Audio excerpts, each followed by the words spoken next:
Pamilya sa mga ginapatihan NPA member nga ginaresto nagapanawagan sa hustisya. Depensa sang ilang mga himata mangunguma kag hindi rebelde ang mga ini.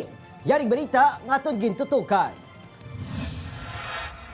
Nagahilibion niya nagatubang sa publiko sa pinakaunang ation ng mga asawa kag mga kabataan kag himata sa mga ginapasuning miyembro sa New People's Army. Nga ginaresto sa Himamaylan City sang tinalikdan niya si Mana. Hustisya ining singgitan asang mga kababainhan matapos sa ginakabig pagpato-pato sa ilang mga amay kag bana nga ilang tawag lunsay kabutigan.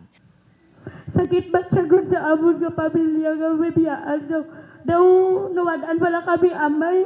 Siyempre amon pag-eskwela nawal maapektuhan tungod sa amon na nga ilang ginapabuhat sa amon. Na mapriso ang akong amay nga waay niya na buhat nga nga krimen.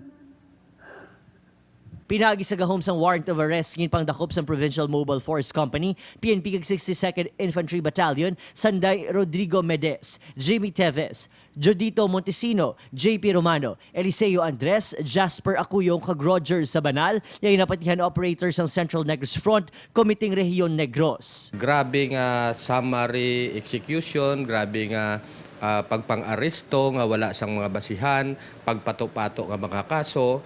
Apisar sa panawagan sa hustisya para sa ilang mga himata, hugot ang panindugan sa militaring hindi mistaken identity kundi aktibo nga terorista ang maging pang-aresto. Kasi unang-una, yan yung mga kababayan natin na ginainto nila. So wag silang magpalinlang dito sa mga taong ito dahil walang kapupuntahan ng buhay nila. Masisira lang ang buhay nila.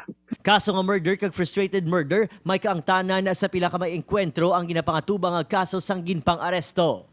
Upod si Reynald Castillo, Adrian Prietos. 1 Western Visayas.